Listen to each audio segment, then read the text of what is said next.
Ma te whatalo patu, i paanga ma uo masani o le tātou TV Samoa. O uo ma o mea mamai, e me sifon mamalu le atunu. Paina maua nea manoa tātou te mafutai lunga o le pokalame. Ma lorso i fua. Ua tau sisira mai foi nei aso ua. Pai vai se foi lo pepe. O lea ua mātou e whiloai foi ma le fionga ia o mua. O le sui masani o le tātou TV Samoa. Sa malanga atu i New Zealand ia SS foi nei ainga e miso nei mātua tua whawhine. Ai whawhtai le atua o leua te liu mai le i whanua le whainga malanga o lo Solomon wia mea umai no nanga le. Lei, te whatalo whatua mua, mananga whaalalo, manatu e whawhiro ian malo le tātua tenu, le mana siripo wheala o whionga, ia ai whawhtai le atua o leu tātua toi whiloi, ia le newa aenga o tātua pokalame o tau amata, mananga whaalo. Ia malo fuile, akala pa fuile, whionga tui, fuile epa, ia pa fuile, kako TV Samoa sene. Ngai, malu Samoa. Pela vale, ngai ke lope lo mo mai ele pasa launga TV Samoa sene, gia pa kala pa fuile.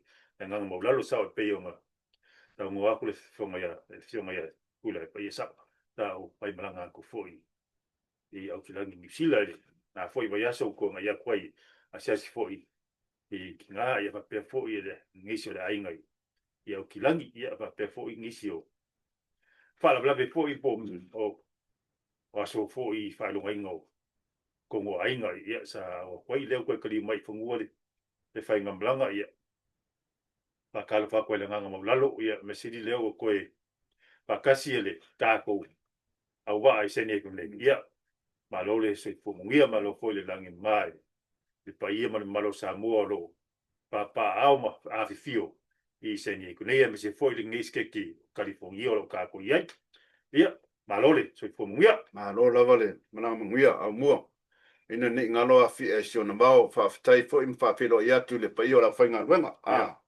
Lo no talo pea, ia, no manum whawhale le malu i so se whatu whai taulang.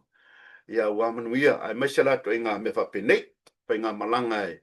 Wala vui e tunga maule e lia lava. Ia, lunga le ea, ma le sami, ia, ai o le nganga whawhtai, ia o tātou wheloi. Ia, me whangaro i me o tātou tinama. Wao sina o le atunu, te mama atua le atunu, pataro whatu, ma te fia lava e whawhiloa ia te o tau lo, tau mamalu, o tau matua o lo, tapo ia whaiva ma, ia e whengai mo tātou, tangata maa lorso i fua maua, ia te o tau, e o lava ialo ma whanau. O le nganganu pokalame, au mua e le whangalo ina e mora sida fia fo ile, te mna e whaatea mela, sida fia fo ile malo le atunu. O le tātou pokalame. E pu ea, o na erere, kua ala kule ele, para na hour after, ele live. Ia malo tau sila fia langa, kele a ele malo le tunu, lele ko mingi mai, ia pere po la me ma kele kari ko ele live. Ai le ma whaina ngalo ia ma o tau swafa, ele tātou pokalame. E watu pokalame so ai, muna nganga fia fele, ono to ma futa mai ma, ua lalo fo le tātou pokalame. Ia, e whatalo whatu o ia sa mafuta mai tātou pokalame tenei. Ia, le tamaitai a Josephine Leota. Ia, maha lor soifua Josephine. E le whailama na misi oe malau. Ua lalo fo le tātou pokalame. O le sunga ia Leticia, whatalo whatu. Ia, o neta, maha lor soifua. O le whaltua ia ana maunga. Soifua manuia, whaltua, whatalo whatu mana nganga fia. O le whaltua fo ia Joyce a Siu. Ia, mai siaro. Soifua manuia Joyce, whaftai mafuta mai. E manatu lo maurunga me umai le alofa o le atua. Tina ia asenati tu ua. Ia o euso ia Top Brown, the man. Patalo fatu toa, ma alora soifua maua. O Rocky Ranpo. Soifua manuia Rocky. Ia o le faltua ia Marietta. Ia tasi lea tatu fan number 1 fo i le faltua ia Marietta. Ele mwhai una misi le tatu pokalame ma alora soifua faltua. Mavaenga, Ia. Mavaenga, Hunter. Ia. Ma tafa Moaulu. Tafa Moaulu. Mai Sandbrook, Australia. Oh. Yeah, Brisbane. Yeah. Mota'a. Parsela. sa ta puala o la ke le ngu ya nga ke le ngu ya e ke le au nga a mo farsela uso ya ka ke ngu fa ka singa farsela ma lo se fu tafa pen oni to mata ya me New Zealand oh New Zealand ya lo fa pen o e chase ka ya ma lo se fu o from the Hawkeye yeah Hawkeye yeah o mo at Hawkeye o le fatua ya Elena Rump se fu manuia o le tolo fa ngalo tatu TV Samoa mai fele palas oh fele ulo le o la papa timo patalo fatu la papa ma lor se fu ya ma le sunga ya epi fania Harryman yeah o finga epi Harryman patalo fatu TV Samoa ya mes foi le uso ya Tito patalo fatu at wake up ya langa le o mayo to swafa fe na fa pema at wake up so wake up please a mayo swafa ya le lengna patalo fatu to TV Samoa ai fa tai lava ma futa mai le tato pokalame le lava yaso pokalame masalia muole lo fa ngai se singa mo tanga segasi tato TV Samoa le mfa fa ngaloina ia o lo mafatia ono ngase ngasio le tino ma yo tino mulia tolo fa ngar tato TV Samoa ma sana yo tato matua a ma se fu yo lo fa tato li mota malawa ia talo pele nganga o le tua so soni mte fa fu le malosia te to o lava i nai fa nau nai pepe ia lo fangia le tua ma o le malos tato o fo watu le famna tuina o le aso soifu o le tato li faola o li mai te muri pia lo fanga o tato TV Samoa tato ia i va nga le io tato ainga mo tato tawainga mua o lo mo fa no balau pa ia le tua ile nei foi va nga aso ia i so se va nga o tato tenu e mas fa nei ia a faio te ngaima o no le balau le tua ia va tu fa mai senga o tato TV Samoa ma ua pia fa ma fan fananga o le tua ia tato te talo o ia mai fa ma fan fananga ia mas foi ile fenga ia pa ia ai ngai tu te tele mai tu taulang ona o fa mo fia tai spese mo to malava ia mo le tuelo fa ma le tato TV Samoa ia te to ia o si mai la fa fonga tamo le lava ia ma le pese ia mo o to ne fias. Don't go away. Stay tuned. We'll be right back after this.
mua ma kuoi ya ele Ele.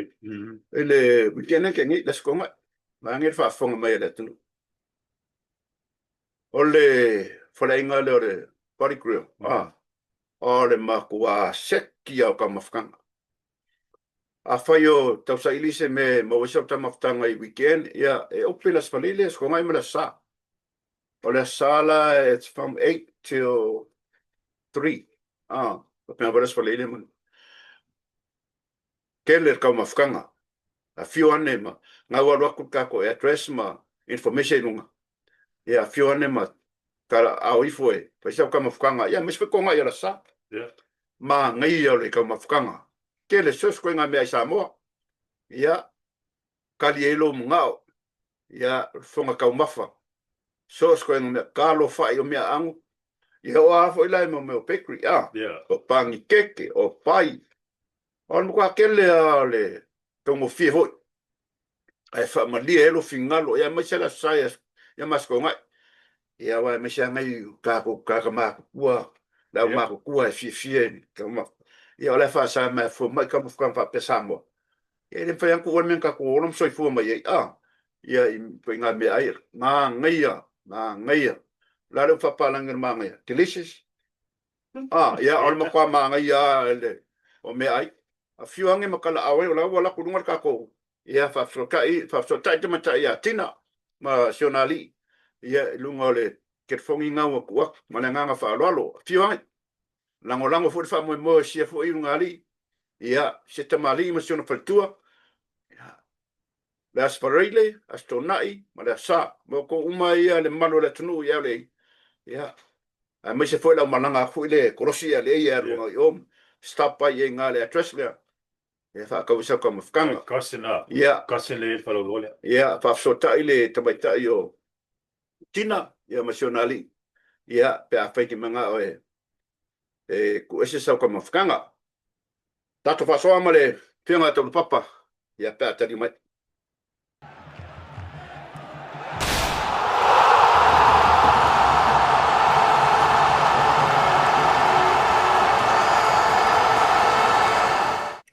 o lewa ma futa mai for tato ma lo masani e manatu TV sa mo le tau fa iloa le tau lo for sengal tu manua le fionga ya tau papa masina ya aftiti wa masani ai foi tato lunga tato pokalame ya mes fo le nanga le si fonga ta fo tani o sola o te fa talo fa tu mananga nga fi la o fionga tau papa fa aftai le fa mano ino temi va ane le swafa ya tato pokalame le so ma lo si fo mawa ma lo le langi mama fa pa mai le tato atunu ya nga ta matale mananga fa lolo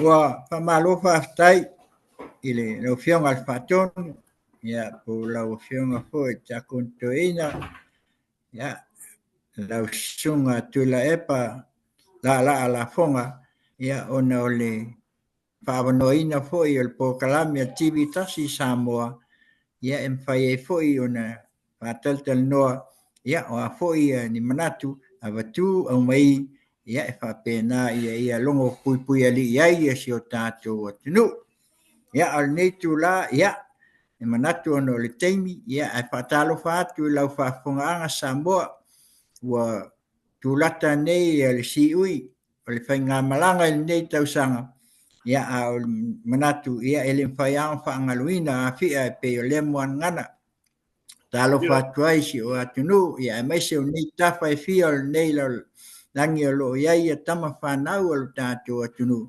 ya fu mai mo te tele se ia pa ia mo it la fainga luanga te tofi ale tua ia lo fa pena na la tu tala fa auto ya wase manuia le launga ina o fina ngalo le tua ya wase manuia o sa momo nei mata ya fa talo fa foi la fa sausaunga ya sa moa atoa ia ai mai se foi o le ase mata upu foi o la fa pea ona mau ai se pasoa so ni ai ia ai le ngata ilea ia o le TV Samoa mai San Diego nei i Amerika nei ia fa tai tele mo le no ia o fatalo fatu lea mo fo lo fatu fo ia o le vai atua matango fi mai le lo sa se lua talo fatu fo i lo fianga mua ia le mele le mo me o se tulo sa mo mele le mo me o ka ki fo ki ia onga ai au foi longa va mai ia le mai ta watu ia o matango fiela o lua va se lua ia fatalo fatu lua fianga ia ai fa wa wia ta to po kan ia pe ona ia nei tu la fia fa tai mula no Akala fa foi la fionga kaula papa ia le foi kwa ka mele ke la vol pisole o la wala ka manga foi ngal wenga le fiafi akala fa foi la fionga fa pe foi le pa ia malo sa mo le ngia bangoa ka ko ki fa so ai foi mo ka ko mo ele ngi foi ka ko proclame ngi foi baya soli TV Samoa mai sene ko ngai pa kala fa foi la mala ngang mo lalo dai tolo papa dai ole tato tala me fa solo no tato time o ta pisa le tunu o le telo fa msinonga ia pisa le tunu o le mautonu fo le tunu ui le lunga fa msinonga ele fa pito tasis fa mtalanga is fa msinonga tas ai wa ta pisa le tunu nei mau me tu se mai so finangalo ta tala mai le wafa a mai so finangalo o leva fo na sa mo tunu fo yo o fa yo le tunu tau tu le tunu mai sau fa manga ia ai mai se fo se fa tua ia walu tatu wa tunu ma mananga fa lo Paftai lau fionga fatonu mo fisili. Le memo mo e aona tātou manatua nei vai tau. Ua sili ona tātou e monia e feika e Facebook. Ma le tele o nei mei lunga upenga te whailangi le nei vai tau. A tātou vai e il whaangaso longa ma le sau a technology. Ua tātou whaftai ai. O lewa kako vai mamau ai le tele o mea mautinoa si o tātou atunu. O le winga o le tala. A wa anga le aingi mea.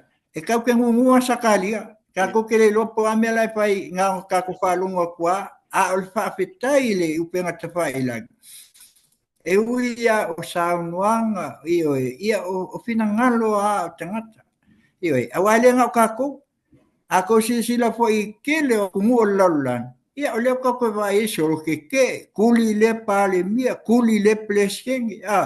E o a fo ngei Amerika o fai strike, ia kako ngei. No winga. E esa le au ngā, o leo tato vai ai. Ia o kere me o kako vai si o kako o kungu. O mea ngā kakang, o mea o lewa amaka o koe ka eri mai. Ia mau leo tātou vai e I mea na te tupu o tuana. O le whaasila I whaamsinonga e pei o na maua. E sele mana ia o le tātou te wawai fo I ai whaiunga. Ia, o le upo e whai le tupe. E lua I tū. Ia, o le si tu ia nai pe ono tau silfia a olanga Filipe le tupe a sau le si tu tato vai lo le wa mata na ese le fai unga fai ai o fai unga ia o fai nei fam sinonga le fai o te fafta ia uia o fai malu tau o le nga fo le se o tato vai ai fai malu tau le nei vai tau I mea lo tupu mai se o tato o tunu ona e se tau whaasao sao. Tele o mea o tātou vai nei ei. Wa umal whamsinonga lea whaasaleanga. Lea ia le waipule foi lea o se kati. Ia ma le wai foi le ngosi lea na su sa mau. Ia wa uma. Ai e ia mea lai ei tutonu. E le o manino. A tonu e se taimi. Ai pawale me whaaftai o la fu o solo ngale mu. O mai nei la whaamsinonga le tula I mai nei. I le wā o le fionga le li pa a sui pa le mia. Ia ai mai se fo I o fionga ia tuilonga. A tatu titilo iei. Ia onga o le mta upo le ilunga le whaamsinonga. E le mwhai ona tātou so ngā o fo iai ia aina ona paua se mea tātou te ave fo iai o se whautuanga. Ma I o tātou lole tulanga leo lo o tuli mata iai. Pea tātou wa iai. O ni whaamauni anga. E kaunga ingi facts. A wale mele tātou te whaalongo na o tāla nuanga. Ele o iai ni mea mautu whape o iai ni pepa o iai ni whaamauni anga o lea mea ma lea mea ma lea mea. Ia ai e tu pe whamsinonga a o le ngafo I o le matau pu te vai ele langa o le tau whangu mai I na o paua se meu te o iai o le tau whangu mai I me volen tupu lua tasi I le paloka ho le ano ama le sa wela wofo ma se te lo foi ma manora pai le whamasinonga o ina abaku I ngā ia moli mau se I mai a ngā moli mau La le esenga al whaamsinonga na male whaamsinonga nei. Sa taunga sa mangia mo ia molima. Pe a whai o le upu leo tātou whai. Sa ili lo le amito. A oina, lenga mafa alwakua ia ke ia wa mai whai unga. E malolo ia noa. Ia ai koe tula I mai fontoi. Ia ngā leka maua pe ei ko inga kongo ia ai o mea ia na pe o le tātou te mana le ia whamanino a pai ko kongo fo I kongo mea ia o whala o komiti fo I whaamsinonga e le konga ia a wā mea ia le la makaka konge e le o sau e whaamsinonga ai unga I ma mea te tau ona tātou tilo ia. A tonu ko kawhi whamsingonga. Sea waki whamau ia. O mkaka ia. E le engi I whamau nianga. Engi whak. A ngā o whai o upu. e fai ala tu e pe o le nganga na lai una se o tu tau pa mai tau na ia oi unga fa masinonga ia mai se fo i tu lai mai o le a fionga le sui pa le mia ia o le lava o lo mu pa lo ia ai mai se fo e tu langa pe o nei ia pe o si so ia te mata upu ono le o ia fa masinonga te mine pa lo Tai lava.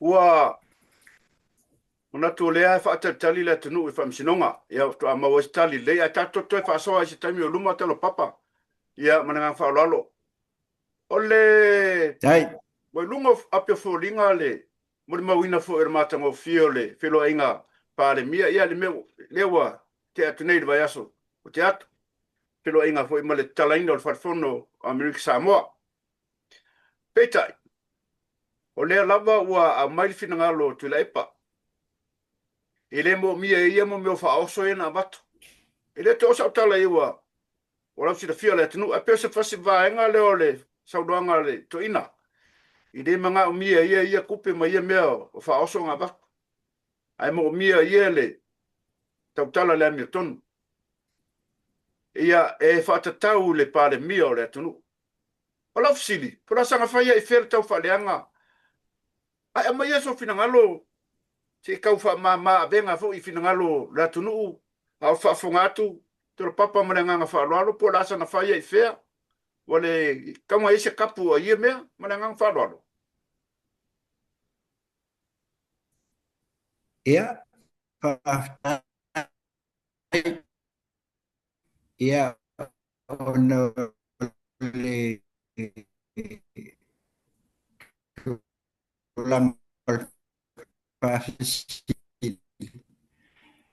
ia la ngai motu mai la vi fa ko esa ngwa salo a tātou tu ma tātou titilo e ai e pe mai tau ina foi. Salo to ina ia ua tau foi ona whai alo fo matua. Mai a whai e matua. Ia ako. Ok, kiria? ia E manatu tui ona o tula ai patu la sili. Ai ole winga ole leta lia ina le to ina. Ole leta lia ina ona o la lava to ilalo. Ioe. Whengata mo le to ilalo. Ioe. Ole ina ua tūlai mai ia mea ne tupu mai. Ua tele mea ngā maka mai a le lua afe se fulu lua afe lua tasi. Na tātou wa ai le amata mai ona tau mawhai a to ina ia maua pele le mele o lo ia ave pe awai le sunga lauli al mali toa. Newe. Se ia o lava le tau whaalanga, ia mai foi ona fina ngalo e tapui ai ma whaina ai atu langa o meo lo ia le. Ia wha moi. Si sila foi ia lua fiong. A tato wa iai, a waku ko inga le me o sao. O sao. A waku le me o le ai. E whaila ma pine wha mau. O i unga wha amsinonga. A whalonga kuto ina wa mai, wa whamanuia mai ale, i al whaunga wha amsinonga i le tūlea. Ale HRPP. Ona fia lea. Ai a mai nele i unga wha amsinonga e le manuia. Wa ila al whainga wha amsingo.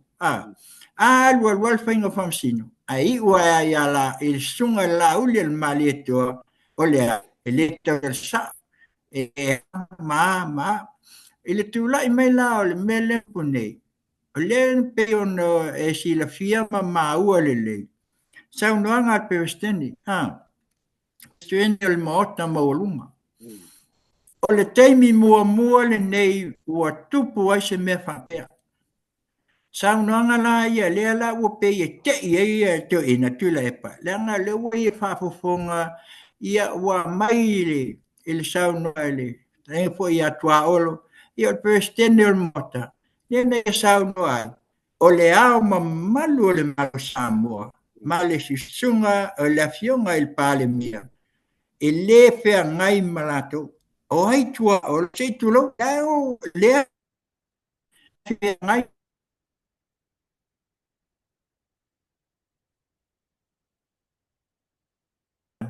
Tabla.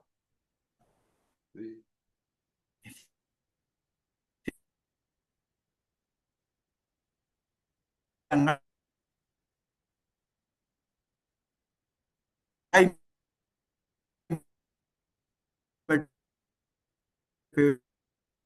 Christian Ngai le o mai tabla fa mon mole ngai mo tungut mai. me le tota mai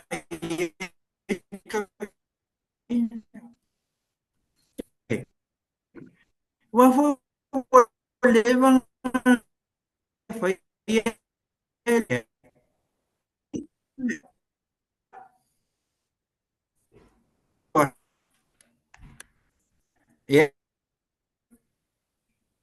muito atu me Ia ngai ele mo no mai. e o le manino au Ia ngai mo the ngi mai meaning oi. is Nga okay walu ia no kidia ia sa mai. atu Ia ya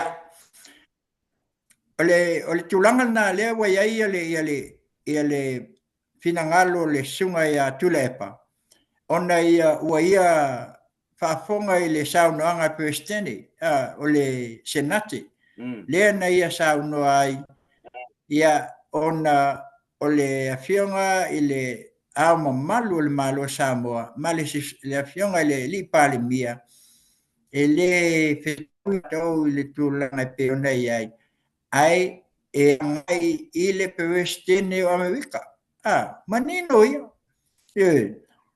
pela le la wo maua nei la wo peo ina te i eto ina ona o se mea mua le fo insa no le fionga pestene o se mea fo mua lea wa vala au lia ai le kovana le sui kovana o le afionga i le pestene senate ma le fonga o le fonfetalai fo il mauta sui e o mai le whakaukonga o le pale mia Samoa o nai mea la ia pe o lea la wala i o nā tangia le tuasa o le teo ina.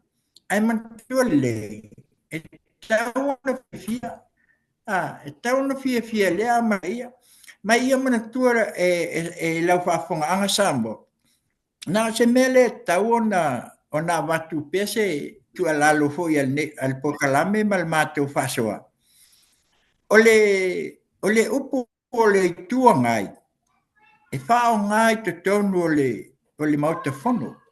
Ewe, ai au mai tua, e leto i ese i tua ngai tua, o vaenga wha upu whai. A lea la ngana ia se i tu lou ma wha whonga Samoa, o le kua ngai ngai, ewe, o le kua ngai ngai e ama, e le o le, e ngata i tu tonu le falfono, e le o mai e fafo, a mai fafo, o vaenga wha upu whai.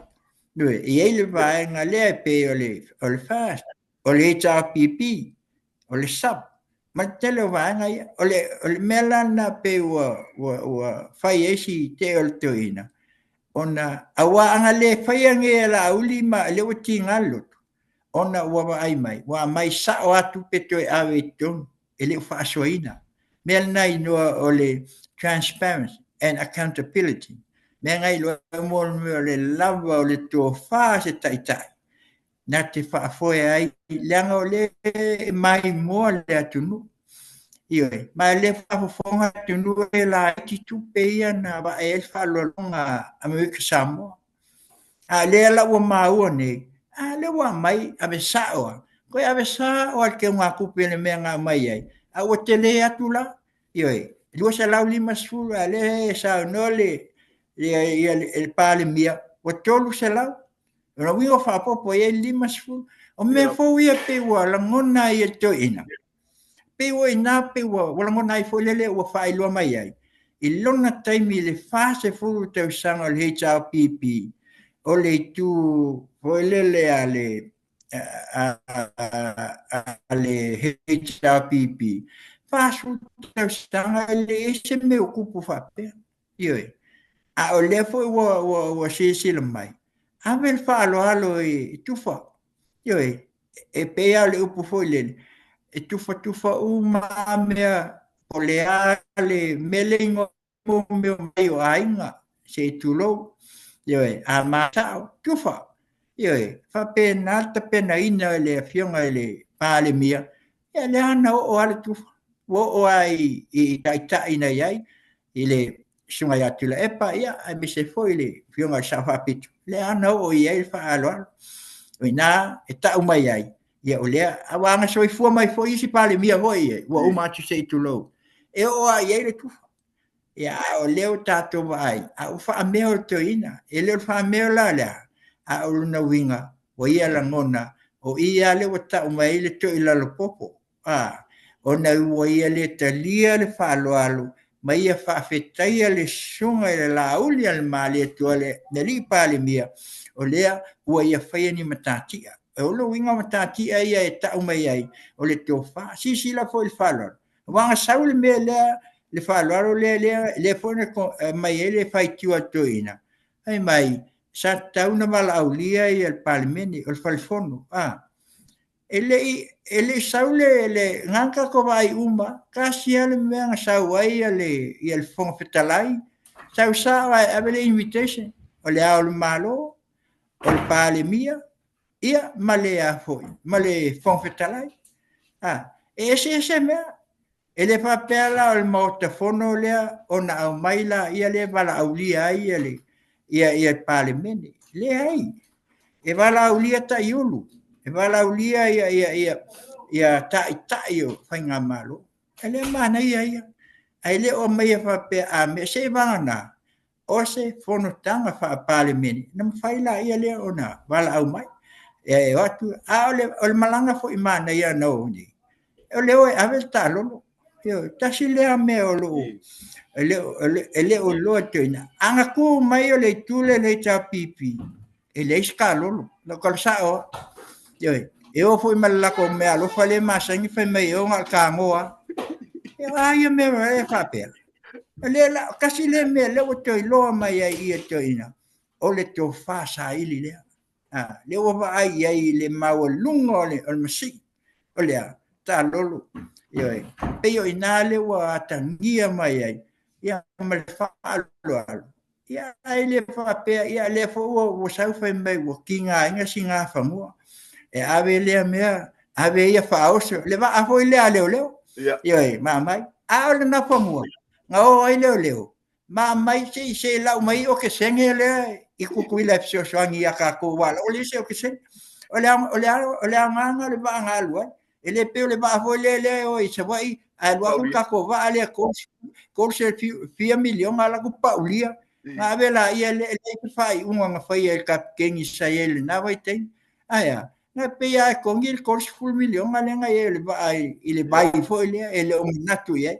ale e pai tio fo le alu le va ale o e mai o le alu e mai me ai ma ale ana ka ko o le mai e fa kai mai ale o no le wa ele o le ka usi e fa ke le o ke senge o le me na le ala ai ona pa pe o to ina ia o le lava yo o le oso mai a le me ia o se to ina ka ka mai o le oso mai le me o pe foi le ia volele a la bea kui ia ngala ia le liu mai sesi liu mai ai le si nga ia e pe o le nale nga le ta tu vai nei o te tau foi ona ia se to fai to in wala vai mai ia mama la mai ai au nge ko mai le upu fe me le vai nga fa upu fai e ai ku pe me ia falfono ia ave ai nale malu vai nga pe o ina na fa sanga ole mai loitua ia ole ela no fa pe langa mai lol va na fa pu fai tua e la se kula fongo e moli ai ka kai ya on fai e la se tu la fongo wa ka li se to fa al mot fai se kula fongo a mai lo fua kafi fai le pasalanga ia o pe o si soania tu le mata pu pe ona ia le fina ngalo le sunga tu le pa ia ai ona le tulanga sa kauang kalia mal faftai o lea wafu o la vea ia ile tufa ile painga ole tufaina ia ole mea lofa wafu il ma awe tato uso mai Amerika Samoa fiola fionga ko van sili malukena tovan ia ai mise foi ole fionga il prestene ia ai mise foi ole fonga talai il morta ia mal malu ole pale mene atutuila ia ele maua ia fa manianga le wo pe o mai le foi fai makala fa manatu ele nei foi vai tau o lea sa o le tufa ile susunga ya tuila epa sa ilele malia sa ave ma palimia se ilo ai ka ka pe e mea li o le banga le la vo lo ai selo ia e pe o nasi so sonet Paftai ya tau papa ole o pole atenu e fai va pule a fai po o fa lolo e tau na si le fia to ina le fa pe sa va va foi ta to ai mai la to ara nga fa tai o le tuspa ia o ma tele na alo ye to ina I telo taimi ua pe ua fai ma fa tau si tau kava isi mea ai manatu no tato taimi ia tau te fa soa le si tato po kalame ai a mai so pina murmuli ia no tato taimi taula pe se met fisa no ai ma mai vai tu tato tunu mana nga fa lolo nga nai fai ma motu mai fa murmole ia faftai ia manatu ia le ai moni le sauna ia o le foi o le taimi o si ui ia ono le taimi whātulanga ina. Ia ai manatua, ia tele mea tātou te fia talanoa ia e whaasoa foi. Ia wātu langa o lo tupu maisi o tātou atunuu. Ia e maisi o le neiva I tau e pe o nei ai. Ia ono manatu la ia ele ai, ele te ai se tele o le tūlanga e pe o nei ai. Ai paulena o le mea e au o na tātou tase asi mele ia manino Samoa. Le mele na tutuli ai CEO ia na mai sawai. Pa peto tolu. Lena tulili. O lea whako a sao ale o le tūlanga e te tau na whaafoe ai. Mea tau le malo sa ia aso ia. E tasi ale awala e whai ai whaiunga. Ole PSC, Public Service Commission. E o sao ia. E kasi ia manoa ele mwhai ona whai ina. O ama noa ia lunga. Ama noa te tele ia pe o ama noa se itulou le fionga ele nga le ama malu le malo o le pale mia o tō fingana e sea alu te tonu le pisasi. O tō se tō finga e o a fo I mele wa ia fona whawai o wa ia. Whawhetai ia le tō wha. Ave unga le pisasi. O le au ngana o le vaenga le e apalai uma e tangata. A apalai a kua sau whai unga le PSC e le talia.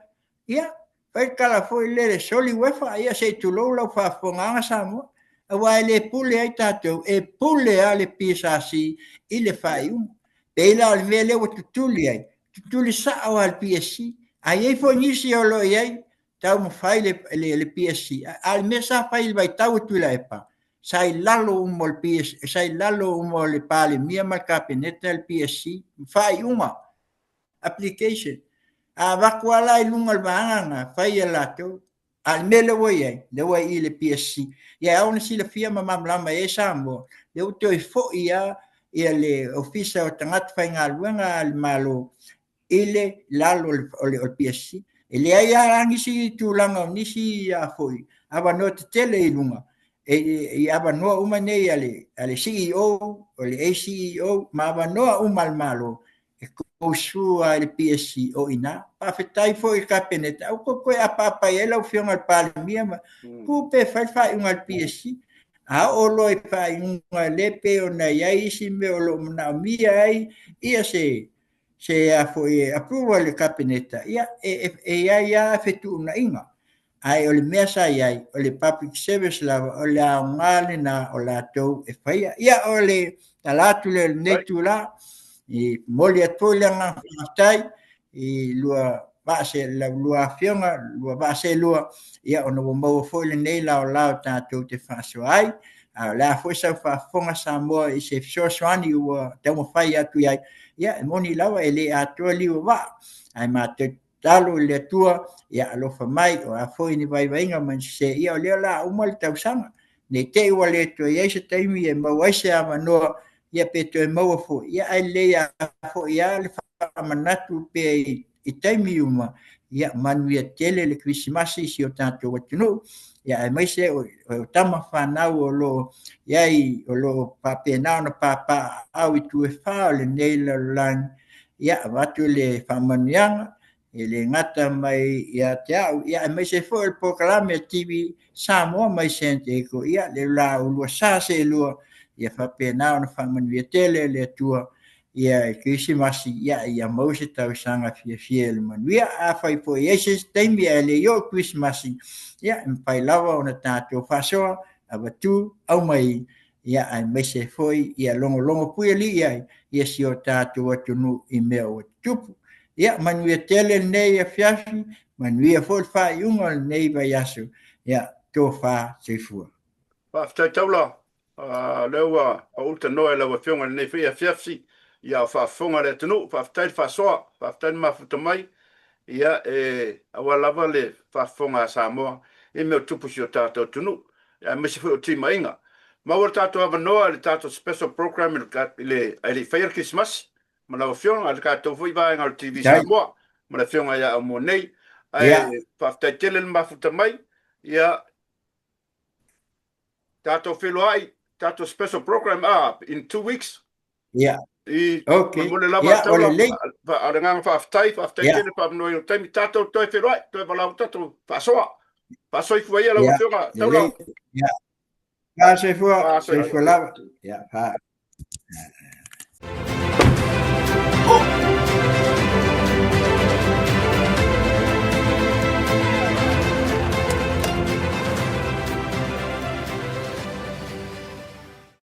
Tia whatalo whātulangi le ne fui teimur tātu po klame malole te fumau i lau whionga le presidente o le tio si Samoa ia me se fui o le Samoa Miria ia malole so i fumunuia o mai lau whionga le nei teim.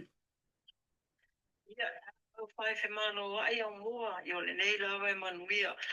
Fia fui whaalonga tui tala awe mai nā le tau atunu, tūranga whapena, ia whai asi kare tonu ala mātou tau temi nei, malingi te munga i whapena fo Savigvili, maybe because o le e anginga solo ia matangi malusi Pasifika, ia mai te lawa vaenga i roa fia i fiti ma tūranga whapena, i o le lawa mātou mai tau atu o rua so whapena i Samoa le tūranga le anga le tau.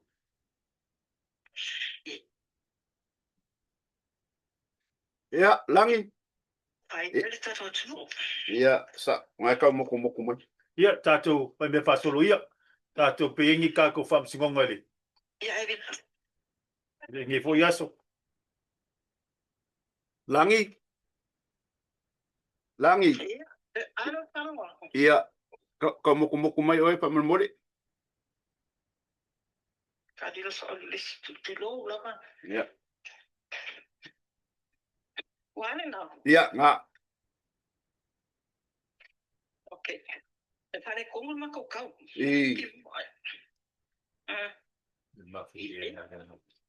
Ia, pa ngā soro mai kako po klame po ingi kako whamsingonga ngai. Pero ngai aso, a mole lava lang. Ia. Saule le ia wairo foi o tala whamasinonga pauli nea matanga luenga i reiroa tumu ia so uma i reiroa ia tūlanga foi le tau mai ia so uma ai o tūlanga lena ia ile mai ia so nei mana tua foi o le nei lawe whanga sorun ta opu nei le tūmaro whale a lili ale alili tasi ia e maalia la le mena o ia nafi wana nafi lena i tūla e se fulu toi wala au ai ia mori mau uma la wala mata opu nei e se fulu e lus fulu wha mori mau o le tū tani tū lea tui loma a Lancelota la meko ia e toru fulu iwa ia mori mau o le tū o le sui parimia le pionga ia to e lupe po muli nuku o ni sembo mana i kumatau nia foi o leo o te ena i whaamasinoga ia talo sanga e toi whaaui e tua tangi uma i e lua le tangi a tui loma papena foi le tangi a toi lupe ai ua whaawau i le whatinonga o le whaamata upu tu sa leo toi foi lava le amatanga mai sa iai pe taila tas fuluan nafi Ia mai tau le whakamasinoga, e le ai ma se moli mau nei, la e na o atuana na fi se ipanga na ia le to atasi le na o atu. E le o se moli mau fo ele le na wa ai tonu i le tuina ato se le ni ai o le moli mau e lango e le moli mau, a se tasi o moli mau. Na toi tolo pola i o le mata upo te itale i tula e loa. Ai tu le ama noa i le lo ia ale atu i loma. E fe so tai ai moli mau. Toi a mata le mata upo le loa pe tai o le tūlanga le vetasi. O le maua le li lo ia. Ua fiu e ua le eisa tūlanga fo i lele o tō nau o moli mau. E toi moli mau le mata upo nei. E whapena fo i la i moli mau a le fionga i ato e lupe to tō skulu iwa. E le masesino o ato nafi. Le lana fai ele fai unga le wha masinonga. E tolu vaenga sa sila i ai fai lato fai unga mua. O le tūlanga foi le wa masalo mea ia le interfere o tangata i moli mau. Tuso wa whaalave ina le o atua moli mau. E to ina atu mau i luma le whamasinonga. Lona lua. O le o atua o i la tau e whaatino i a moli mau. E mai se lava o leo o mana samania i le weekend. Ia o leo sila le whamasinonga. O se soli tūla fono matu ia male vaenga lona tolu. O le se laua fele whaapena ta tongi e toe lupe ia tui loma ina ia ave i tona ta upu o vaenga la ia tolu o lea ua whaase e le whamasinonga i lunga le ofiso le loia sili e ta pena ai e whaatinonga o morianga o mau whaapena a sanga ia i la tone o loto a firma ta upu nei ai o le tūlanga leo o le leo o ato mori mau. E whai mori mau o le whamasinonga, e lua foi mahenga sila i eila na fionga le whamasino sila i mua. O le awela no tā upu le ofiso le loia sila i whaatino e la tau ia le ia morianga, ma le vaenga lona lua, o le tūlanga lona lua. Ia o le awe sao labo tusi sai fo leo e sai mai e se tulope a wina mai e la tau ne i le whamasino. O vaenga la ia le o i luma nei o le ofiso le loia sili. A le fai la o tu o le whamasinonga le awa noa. I lo ia o lo tu la i mata upu ne e lua. E a watu e so la tau pina ngalo. I le tūlanga le wo o e le sila le whamasinonga. I le tu ina atu mata upu ne e tolu. I le ofiso le loia sili. O le aso topi la le vai aso nei. O leo le ato e bala au ina e mata upu. Ai se whaafonga le whamasinonga. Ia po oani i submission po ni mau. O le awatu e lo ia nei, ia i tu sai ma le whai unga le whai whamasinonga. O le a whaase e mata upu nei i lumo o le official lawyer sili. E whai e mo lianga whaasanga ia le te i lato. O le tūlanga na le wai e nei le mata upu nei whale a le pitasi. To e pau lawa nei mata upu whainga pālota. Ia o lo tā lia, i o sona whai unga. O le si mata upo manule to te e whamasinonga. Mana tua foi o na nafi foi. Na wala ui na ele mata upo le alwaenga whai o HRPP. Ina ia paonga ina loa pe activate law. Le se fulu pasene. Mo tamaitai foi mo tamaitai to ono tono lofisa pa Parmena. O le findanga na le na matu le lo ia le tu o le HRPP mana tua foi. O le tamaitai lo tu ai nei mo le HRPP. Ia o ia le sa avea ma lo ia sile ma lo tau sanga o mawai. O ia foi la le o to tu lai mai. E wha wau ta upu nei mo le HRPP. O lana findanga na le sa tu ina mai lumo le whamasinonga. E ta tau lava o na whaonga ina pe activate le se fulu pasele. I le taimi lava e mai ai. O na whaamaonia e le au mamalu o malo. I e la tau e to o limas fultasi. Na manu malo me le whainga pālota o lona winga. O malo le whainga pālota. A watu whaamaonia le au malo. O ina lola whaonga i lo ma le fulpasene. O le tūranga na mamafa i ai le finanga le tamaitai. O no le vaenga fast full fa. Ma le vaenga limas fululua o le whaabai. Le vaenga fast full fa whaabai. O lo tala noa patino lava.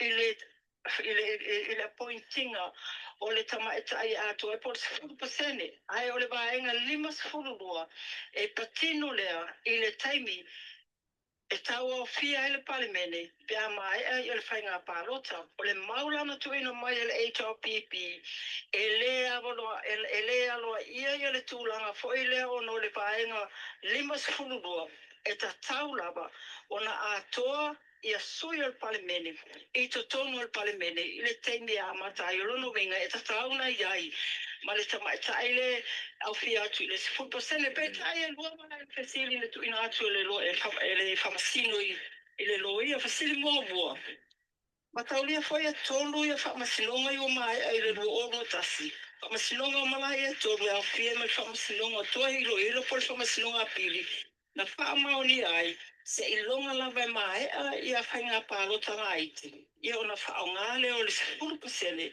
pe a fai e uma e palota laiti e leʻi atoa lava le ono sui tamaʻitaʻi i te tonu o le palemene e na fasiligia na e lana afioga i le faamasino ia lei ata o le sa Tara Clark pe iai se malosiaga po le authority o le faamasinoga faiga palota e sui ai se faaiʻuga ua maeʻe ona faia e le faamasinoga apili mataulia foʻi o le faamasinoga apili o le faamasinoga maualuga lava le totonu o le atunuu o le isi fesili na fasiligia ai le tamaʻitaʻi loia a fai la le tulaga le manaʻo ai ia faaogāina le 10% i le taimi maeʻa ai le ia faiga palota ai a maeʻa mai la faiga palota laiti e sao mai ai totonu se tamaʻitaʻi o le ala le mea tupu i le tamaʻitaʻi lea ua maeʻa ona tofi i le 10% ina ua maeʻa ia le faiga palota o pasili la ia e lua na tuina atu i le tamaʻitaʻi loa ia o loo tulaʻi mo le HRPP na finau le loa ia sili o ia le o loo tulaʻi mo le ofisa o faiga palota muamua le latou mau le finauga lena amatu o le HRPP e premature o le tulaga foʻi lele e lē se tulaga o le a fai ai ia tulaga ona o le ua maeʻa ona faatino le faamasinoga apili ma ua mausali fo le ia le faaiʻuga le faamasinoga apili faamaonia ai le faaiʻuga o le faamasinoga faiga palota fatoʻa activate lava ia le 10% pe a maeʻa faiga palota laiti e faapena foi la le mausasulaʻi mai mo lo ma lo ia o loo tulaʻi mo le vaega faafafai le faatuatua po le fast na latou talosaga ai le faamasinoga ina ia faalea aogāina ia le talosaga po le mau o le HRPP ona e lē malosi a latou finauga ma lesi tulaga o lea ua mautū le faaiʻuga le faamasinoga na 2 tasi fatoʻa faavae lava pe faaogāina ia le 10% pe a maeʻa ia faiga palota laiti ia o le tulaga lana le ua maeʻa la ona iloilo na taupuna ma o lo talia foʻi la le faaiʻuga le faamasinoga maualuga i se aso e tuuina mai ai ia lana faaiʻuga e talia ia le talosaga le HRPP ia pea teena Alo faafetai. Faafetai lagi. O whangasolo le. Ia. e se matapu le faamasinoga ia mamatua foʻi o le savevesi ai lei i le tulaga foʻi lea te iloa na watuvolu silafia le mataʻupu tulaʻi me le masina talu ai ina ua ave faamalosi pe kidnap e se aiga faleagiu se tamaʻitaʻi ia ona saisai lea se tulou ia ae faao manua iai o ananafi la le tulaʻi mai ai latou ia toono ia se matutu o tinā sa tulaʻi lenei o lea laua toe talosaga le tua leoleo toe tolo mataʻupu ona e leʻi maeʻa a latou suʻesuʻega le laua toe tolo i le vaosofou ae malia la o le mena tupu i fafo mataulia foʻi le tumu le autostala i fafo ma le tupu e ata ma tulaga paapena ia e taupue foʻi ata i latou o loo molia ia o inā la len tulaʻi me ese faavesivesi laititi ina ua o mai se tasi o le olo molia ia ma tamā faaolima foʻi pe tapoi lalo ia mo po ia me po e ata anisi foʻi o tusitala sa ia i le aso ananafi ia o te loana le vave atu leoleo ia e faitetele le tulaga na ia nafi ia e tulaga koe ia lele o le faatoʻotoʻo o le mataʻupu ia o tusitala foʻi e le tataunoonoono sono ia aua ua le mafai foʻi ona tatali le tulaga ia nafi ua vaai atu ai nisi o tusitala ua lē malia le mea le tupesoo foʻi lelele la lafo tala ia whapena ma mafo pamatalanga i lafo ia te lātou le lana tūlai me le vesi ana nafi ia e maa ia fo ele mātou mata tuale mo te tawa bali me wa mai e alfa masinonga ia o wao mai ni sunga tō vaenga e wao mai esi e le wafiula ia vai ola e tio nai leo a le la po tangata nei ia wafiula leo wao mai le situ ale foi wao le situ langa ia o na ia ta puna na tūlai mai ana nafi whamasinonga ia o le whana tūlai ana nafi patau lia whantata le noa ba yaso lea o whani o tawa le aisa baenga ia mo mai le aisa ia le laona nafi na tūlai ai i se tasi o tamaitai mai Filipaina ma se ali Samoa o la wana leo o molia i aisa ia na mai tutuila i te tono a pasusu po coffee mates for ye fa ye le foi la to e tolo na mata tagia se aso se mai ia suenga leo ia ona futatu mai foi la ia pe yo e pe te ka pena foi la mata pule le va le fiong le palemia ia fiong ia sunga ia la auli maria to te va fatu ia ma le fiong foi le sapapito o le foi o to e tolo mata opuna le va ia so ia se mai a foi ia suenga ia na teba au e foi le lumo le whamasinonga ia nai mata upu te tele na o la safa pena ona tango fia le whamasinonga ile aso ana nafi langi koe kasi a fisiri whaftai mo le pasoa o le au net po le a teine leo whiwhiri o ka mai kai se whaisa sondoanga i representing a Samoa saule lei o tele tausanga ale tasi e laki nei mato ale tasi pe lua tamai ta mo moni lava ia e fili le au fili nei net polo le atunu pe tai ona na fili na mai le notice ma o nei le na faala wi lo alo ai o le urua i tai mile nei o fili a to endi tamai tai na no foi nei Samoa la to te agua a tawa veina le tanga vai o le atunu ile au fili net polo le wa mai ona fili le so ele ngata le safuto afa ali fola le so ile toni ngafo ele ngata na ile tulanga o le fili ino o tamaitila o tamaitaila ba lo no lo fopea na le Samoa fa pena foi ile management team le isa si mai fafo to atela lato ki o lato e o ni Samoa ma o se matati a fone wa dia le mato wa au net polo ono tausanga umalawe ma se au se net polo atu umamao e tele lava i tamaitai e Samoa fili mai New Zealand ma Australia ia o le temi mo lei ia o le ua fili ai i te tonu mai te tonu lava le atunu i nei Samoa i la tau po tamaitai i tau abeina le tanga vai le atunu i taronga whawa ma lo i le masina fōu ia ma le tausang fōu ma lo whaftai langi na te pau ia nai fisili o mawhai vanga na eisa si met fi whasoa ai ono le tato taimi langi le whawhitai o le nei lava ma tō te o tae au le la atu e wala au waile ma tā upu foi lea le unga li i lea i una le maotobi inga ma o tae au foi ia o tae au foi o le ai loa i peta lia le whamasinonga le la talosanga e fia malanga e se atu ma Samoa ia ono tūlanga foi le soi fo ma lolo ina mana tō foi o le vata upu le lo mori e la ua ia defamation ma le whaio o tala foi e whaaleanga i ngai pe whaititi ai le tamari ango se isi tamata. E whamasinonga na sa whaatino i vai aso talu ai. Ia sa whai sa na ola ato kule e rei whaatanga ina tusi tala. Ia masa o se si tonu te mina whaanga solo ai mata upune a tae aula leo o tali ai. O lea le whai unga whamasinonga e tatala i la aue malanga atu i Australia pe le ai i o tae au foi leo la ato e wala au le si mata upu. I le vao le awhionga le minsta o whamasinonga, awhionga le ia pesolai a tuinga mala. Ia male foi sa la tau ba i le whainga pālo tō mapai atu nei mana tuala. E le o alo le whamasinonga nei lalo mata foi o election petition, ono o tuai o na whaulu. A leo alo le tūranga foi le private prosecution, ne la whanga solo e mata opu nei. I le aso atai au. E whalau kutu ngā whanga solo ia po la whistūlanga o iai. Ia maua twailo se tato update ia vai aso. ma lo whaftai tai lava langi ma futa mai langi tawana whailo atu le e to tele lava o fancy anga so tai mai. E mamole tolo whanga ia te oe ma le lato talo ia e te ono sai ma te tonu pea ia te oe ma lau ngā luenga a o le ngang whaftai langi ia pawa mea mole tolo whanga o fans to tele lava lato tala de still believing you. They still believing you ia lava pera ono sai. Ai whaftai ma futa mai tato whasoa fo le vai aso fou i le alofo le tua whasoi fua ia langi. Soifua ia tele lava. Ia, whaasoi fua, whaasoi.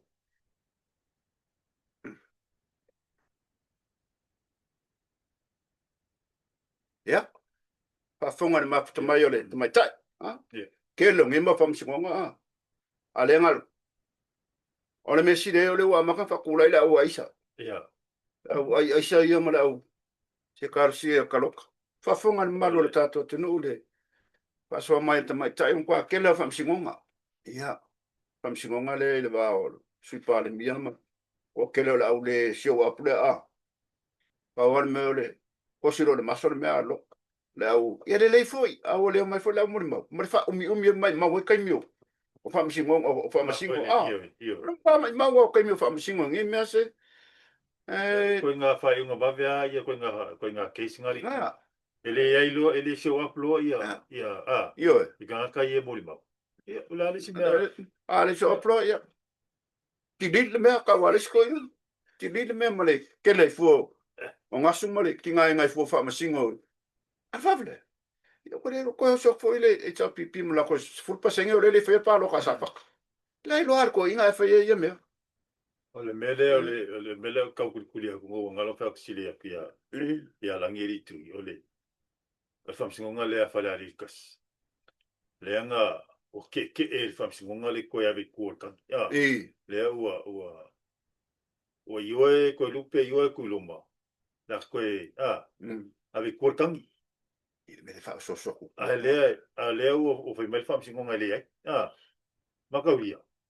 A wakun karsanga whapenga. Ai poe lua. Ua umari lie. E kau ankari. Te kala koe ngā. A wakuroku uloa. A wakuroku uloa. Ai koe. Ka kur peselea. Pai sau sa.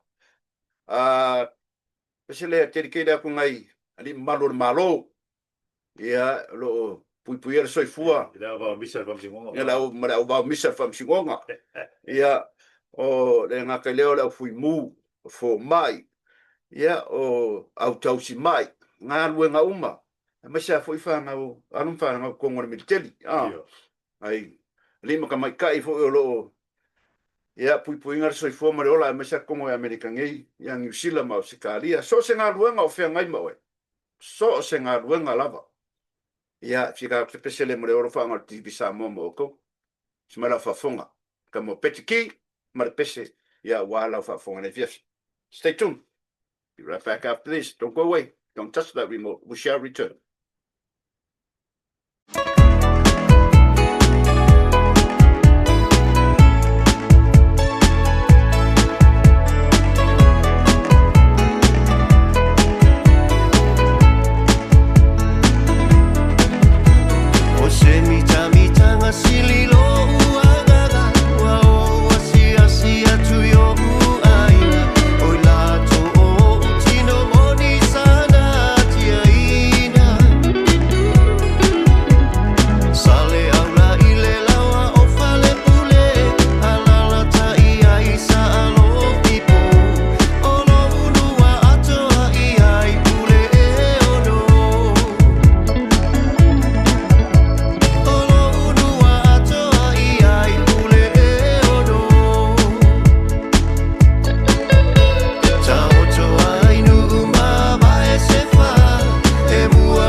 Mo le sile fia foi le tātou atunu.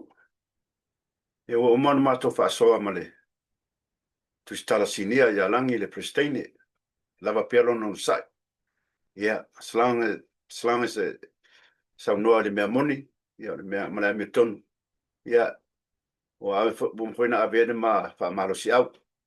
E ma tauria o langi ama ame pe o tele tal tonu ina e tātou fans. Ma ia, e meise foi malo le atunu. Paltua ia ame, ia meise foi paltua ia langi. Tātou lava pale foi, lava le tātou on sai. Ia, e le whaingo fia foi le lātou ngā luenga. Ma tauria po sa mo ia o tele ale le fili le whaososo. Ai talo atu le mano le tātou tunu. Tātou lava pale pea. O mo wena abe le tua lalo ma. Ia, tātou talo mo na ia tātou tu stala. Na ia, taulu. Ia, sau noa i le hami tonu. O le estona ia muana mafutar po i le saini ngā seleni ia po le fundraiser tātou au langolango al fast i nei South California. Ia, ma ngai alfa moe. Naka le tōs furuafe le tupena maua le po. Ia, o le fonga o le fiafi, le sa pe ma fonga o le tātou wha moe. Ia, o le songa ia sofueina. Sang fonto sila i lunga po kalame o le. Ale si fonga o le taia fau le mi ustola. Le sunga ia sofueina le sunga le wao. Io ia sa fai ma fonga o le wha moe le po. O le tatai fono le fionga ia whawailili ia po talenga fo ia tapuala. Aane le swaf. O ia leo le tatai fono le tātou vaenga langolango. Ia South California. O le whale tusi o le matai ia Siangingi Stokes. Ma ngai ia wha moe o le maa ua swaf o le matai te tupe. Ia wha maruru atu. Wha taifo le mamalu le atunu na nangoina le wha moe.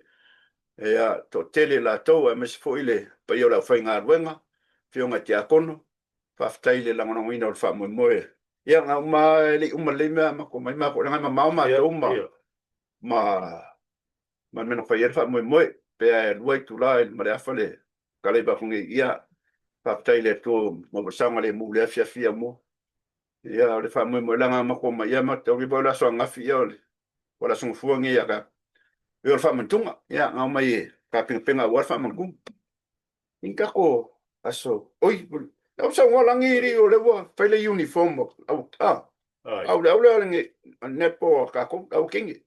Au ngano fa ku alangi pe mai ka tau uniform mo di au. Le ingo le au nepo le Samoa. Au Samoa, la wa. Au Samoa ia, le Samoa meila le kamaika ia mai Samoa.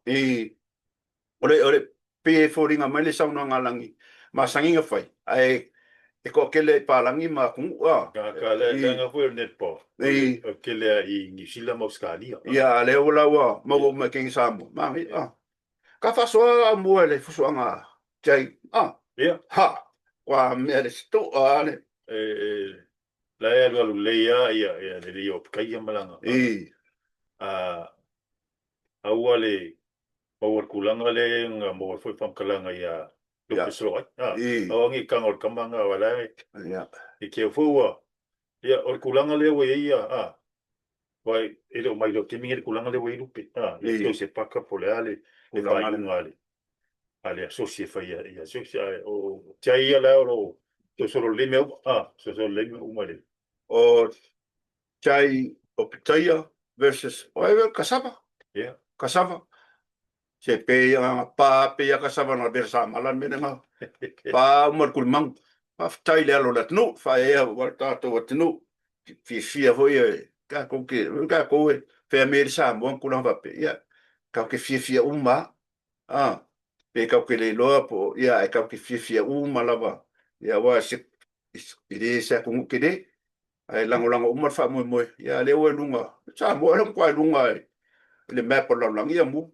Le nga ka ya rocky ya la fusu uma ka kom ana nga fa fta ya lom fa na o tato tinu o meio ka longa nga le ko kile Samoa e le por le dikile a football ngi ka ko i tu le NFL ke mi game solo po o mai ko se fulu ka mai Samoa le no mai ka alo le dikile ke mi ngi ai e o ka alo la ka mai Samoa ka mai kuperi ya o lunga le se fulu ai lunga maka kulunga video nga le ka alo ka Samoa e ka longa le o football ngi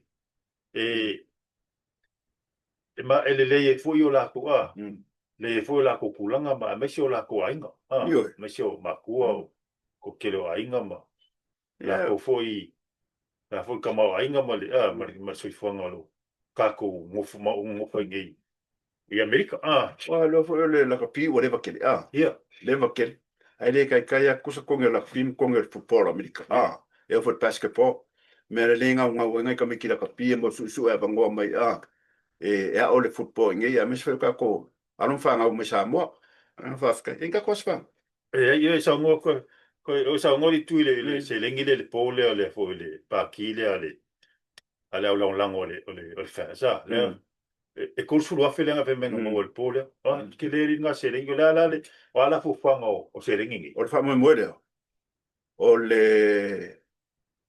o malanga mai o parmia ya kuso ya marfenga malanga ka ko ablongolong e alu kaimilo o me ken kongo le fongo le maru le famo mo Samoa le fu ale fai ya yungi ya la manga sa mo foi fa so ma le fiona te telefone ya ole hotel le uso ya masing lupe maxila ole mo konga ngale fa mo ku ya ile la causa ile le sa nonga te telefone sa pe i bas fruafe upe parking mai le me kongi mai pa sesio la blanco en fucking ole fa mo ya wale fu wale kuso le ka mo mai palmia fu le palmia malanga mai ya ka ko ya ka ko ka dia lupe maungu ka ko kalo ya na ya fa ka mo ingale fa mo ya malo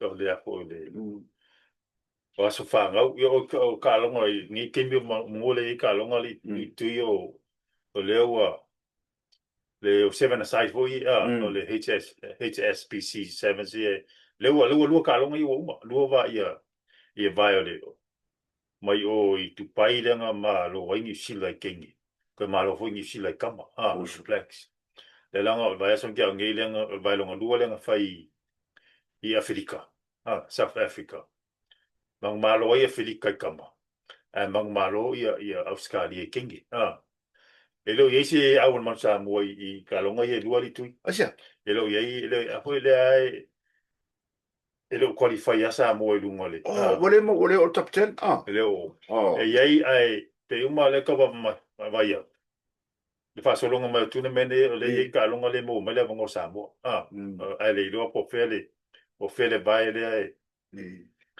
le foi ngo vai ku le si tu ne mene long fa le fa mo Singapore le wa le tu ne mene le nga fa I Los Angeles uma la o si I New York ya la si New York ya lo inga la o le si me ngi ya le si me ka New York ya le ko ya ai ele ko kele wing sa mo yo la me I la den fayonga o ka fa ye la ye si au sa mo ke ni ai elo ye ya lua vai le 7 year le elo ye ya sa mo ongo ulanga yo le qualifications for ye elo qualify sa mo lo mo le top player sfuru por sfuru au ye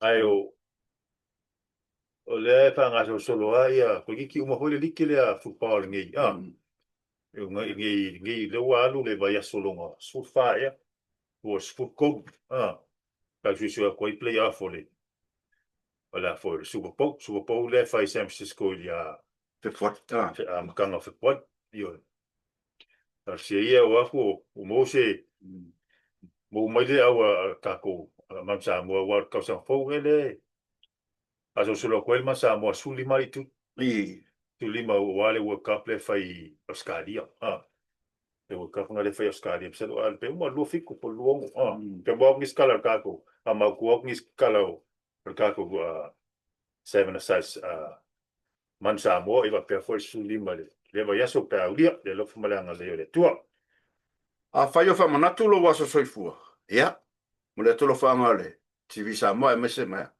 wonei le talo masani lava ya le tua Poponista sanga steli. Ese spa. Aspa ngau lenga fa mga ko nga tu. Oh. Ole ko inga le penga koso kamo kayonga. Kamo Oh. stai. I. Nga filenga fa ilonga ile ongos futbol ko sango ko inga like. Sorry. Ongos futbol ko sango kayonga le Ala fa pe la kikiri. Oh. Le okay ya ko inga le va ya sumo mua kung fa ngonga ile ya se fa ngau le. Se o nefi fo ile dio. Pili pe tai ya kilangi ni sila. O so koe mareli o ka isi ele tali yawa ngai San Diego luas furu lima ka isi luas furu pelusu fa pelusu lima foi piti au kilangi o kayonga le o ia male sunga ya ai ongo pare mi e lunga i San Jose a ko ele ongo furu lima ile vai aso len kia ngai ia isinga o asfanga o leo mo warka ko kala me ngai vai aso ia pe yong sa mo ku tu ia fa yo fa lunga lo was fa ia pa popole ko mi aso se kere lo ko si fu ongor ka ko kaimi mo ko fisiri ko pe alo malanga pe la la ka fa ngo yo ke musu I mo ko mo fa mo ka para malanga fisiri malanga lo ko mo mai tu pa wal me malanga yo yo mo maole mo foi ki al vale le me o ma ngai ka ke minge ya ki langi lo bevela tamala ko le pa nga so samai ia ai o que le foi ngai kanga Afrika u yeima ia inga fo ia mesio o mai masangi sa ale mo se kemi o que sa sia ko ide fe ngale li pan mi ang makan ngoa lunga ke fongi ta malo si ko inga a wo song faia le que vai ko foi le que vai ko foi sa mo me le pan mi tu so pa ya maku ma wala pero i kalo makamalo le ko kalo ngati pala ya u mai le ele au loku le worship I sa ala me se foi ia o fala be la be le fe ngai mo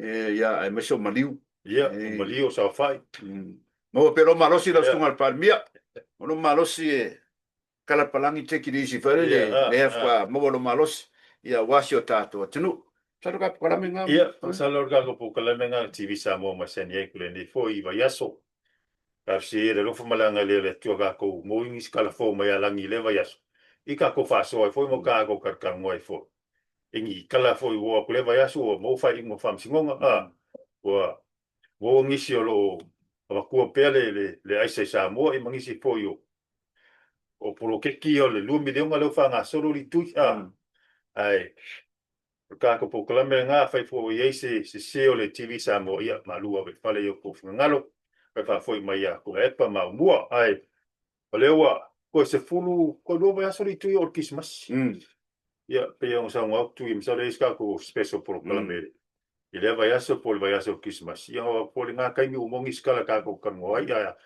a fai ke le ko mo se ngo ke a fo mai le TV sa mo ma sende ko ia alo ke la lo que la mongi kere le Christmas ma ka sa fo pe ka ele mo se ngo ke si le mai ma fa fo mai ka ko proclamere va ya so ta si ale ka ko proclamere na ole au nga masangi lava kako TV Samoa le fiona le nga ya tu le pala la fonga por ko ki a ko ingole kalisia malo singi California ia male leo ka kala o sio fa ka va au mo ka nga fa te tari au la pete pa so ia la fa Samoa